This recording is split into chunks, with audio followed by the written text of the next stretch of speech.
जय हिंद दोस्तों, दुनिया वाले देख रहे हैं आप और मैं हूं ऋषिराज। दोस्तों, बांग्लादेश में चुनाव होने वाला है, मालूम है ना जी। 12 फरवरी को बांग्लादेश में चुनाव होने वाले हैं।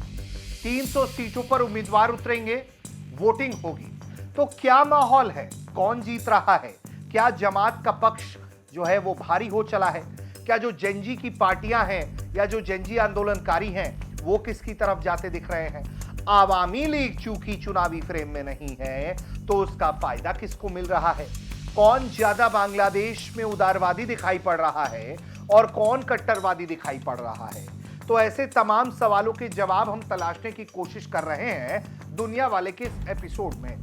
तो दोस्तों, सबसे पहले आपको बता दें कि बांग्लादेश में तख्ता पलट के बाद आवामी लीग की प्रमुख शेख हसीना को देश छोड़ने के बाद मोहम्मद यूनुस को प्रमुख सलाहकार सत्ता का बना दिया गया और वो लगातार राज करते रहे और अब जाकर बांग्लादेश में आखिरकार चुनाव हो रहा है। सवाल चुनाव को लेकर जस का तस है कि क्या चुनाव निष्पक्ष होगा, नहीं होगा, और क्या होगा इसके पीछे? क्या आईएसआई, क्या अमेरिका, क्या चाइना, इन सब का कोई हाथ दिखाई पड़ता है? इन तमाम सवालों से इतर अगर हम बांग्लादेश के चुनावी माहौल को देखें और कौन जीत रहा है, कौन हार रहा है, इसके बारे में अगर सर्वे रिपोर्ट्स के बारे में पहले बात कर ले दोस्तों, तो उसके बाद आपको तमाम जानकारियां देते रहेंगे।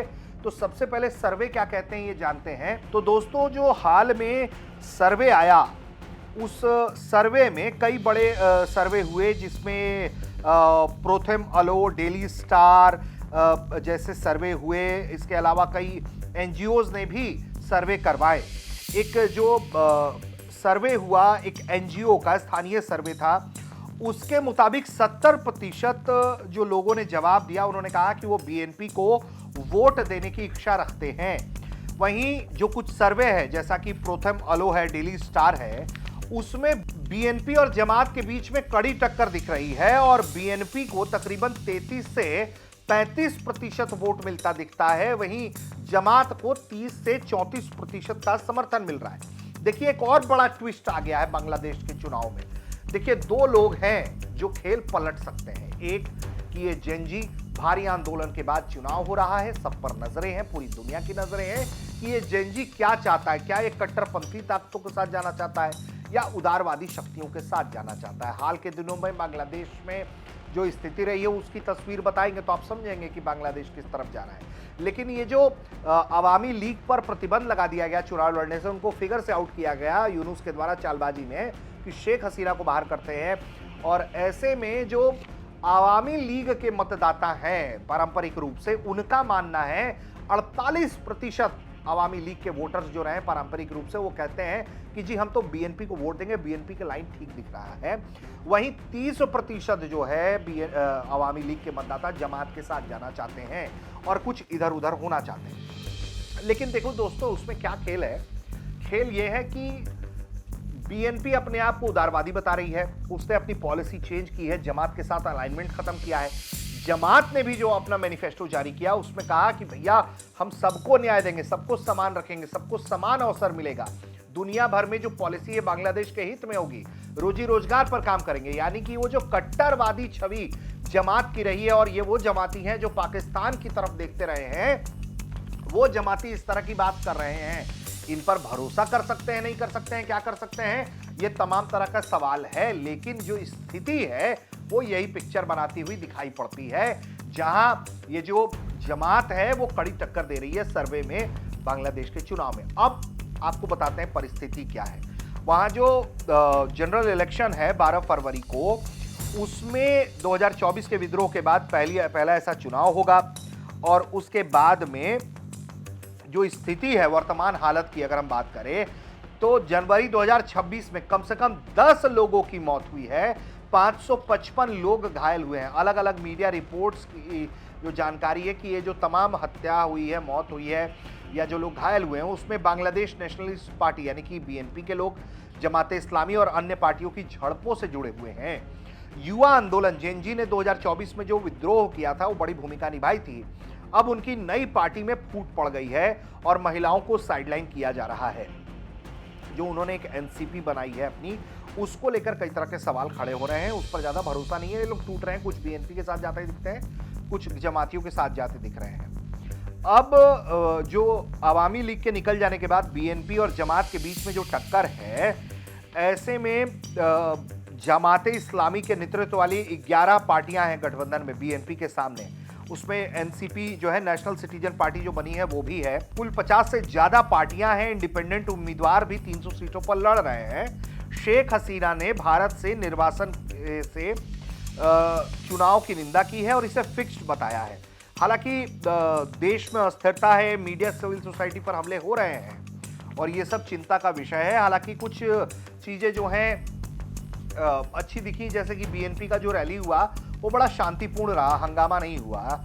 और सुरक्षा बलों की, सिक्योरिटी की स्थिति की बात करते हैं, फिर आएंगे और पॉलिटिकल डिस्कोर्स पे। लेकिन सिक्योरिटी के क्या इंतजाम किए गए हैं चुनाव को लेकर, उसको अगर हम बताएं तो करीब 10 लाख से अधिक सुरक्षा कर्मियों के तैनात करने की बात की गई है। बांग्लादेश आर्मी ने 1 लाख से ज्यादा सैनिक, 544 कैंप, एयर और नेवल यूनिट्स को डिप्लॉय किया है, क्या ताकि देश भर में शांति से चुनाव हो पाए।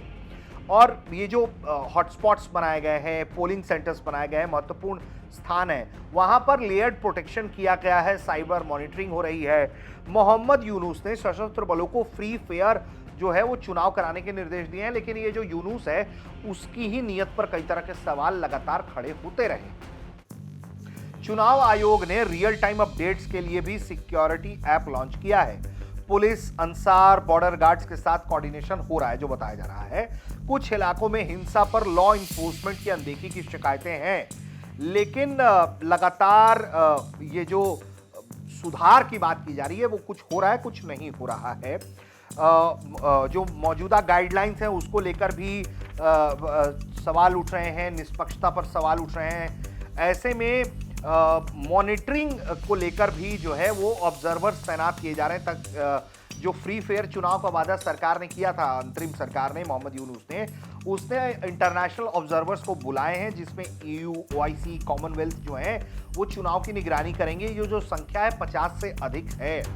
और सबसे बड़ी बात यह है कि EU पर्यवेक्षकों ने इसे 2026 का सबसे बड़ा लोकतांत्रिक प्रक्रिया बताया है, ऐसा कहा जा रहा है। रिपोर्ट्स, मीडिया रिपोर्ट्स कह रही हैं।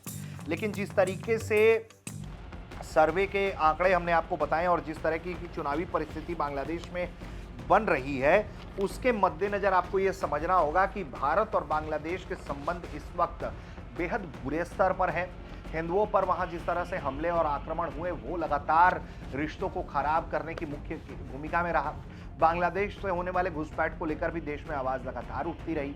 और इन तमाम चीजों के बीच बीएनपी की तरफ से जो खालिदा जिया के बेटे हैं तारिक, वो एक प्रखर आवाज बनकर बीएनपी के निकले, वो कैंपेन लीड करते रहे, तमाम चीजें कर रहे हैं और वो ये कह रहे हैं कि जी हम कंफर्टेबल सिचुएशन में हैं। उनका दावा है कि हम चुनाव जीत जाएंगे। जमात लेकिन टक्कर दे रहा है सर्वे में, तो ऐसे में ये खेल कुछ भी हो सकता है। जमात जो है उसका नजरिया भारत को लेकर बहुत अच्छा नहीं है, संकीर्ण नजरिया है। ये लोग ISI से इंक्लाइंड माने जाते हैं। वहीं बीएनपी ने जमात से अपना एसोसिएशन तोड़कर अवामियों के वोटर को अपनी तरफ करने की कोशिश की है और इन्होंने कहा है कि देखो इंडिया हमारे लिए जरूरी है, पड़ोसी हम उसके साथ अच्छे से रहना चाहते हैं। तो ये तमाम चीजें हो रही हैं वहां पर। तो आंकड़े जो हैं चुनाव के वो बता रहे हैं कि जी देखिए टक्कर जबरदस्त है, जोरदार है और ग्राउंड सिचुएशन में फ्री एंड फेयर इलेक्शन हो पाएगा कि नहीं हो पाएगा, यही सबसे बड़ा सवाल है। लेकिन जो सर्वे हैं वो कह रही हैं कि चुनाव तो जी देखिए टक्कर का होगा और जिसकी सरकार बनेगी, किसकी बनेगी, क्या जमात की बनेगी, क्या बीएनपी की बनेगी, जिसकी भी बनेगी वो आगे भारत के साथ रिश्ते कैसे रखते हैं ये भी देखना होगा। क्या बीएनपी जीतेगी तो भारत के साथ वो संबंध को ठीक करेगी, या जमात अगर जीत कर आती है तो जैसा कि उसका इंक्लाइन रहा है ISI पाकिस्तान की तरफ, क्या ये और रिश्तों को चुनौतीपूर्ण बना देगा और बांग्लादेश की एक जमीन जो है वो पाकिस्तान को एक नया फ्रंट दे देगी। तो तमाम चिंताएं भारत के लिए भी हैं। भारत लगातार निगरानी कर रहा है, फ्री फेयर चुनाव की बात कर रहा है, लेकिन जब अवामी लीग को बैन ही कर दिया गया है तो मूलतः चुनाव तो फ्री एंड फेयर नहीं है।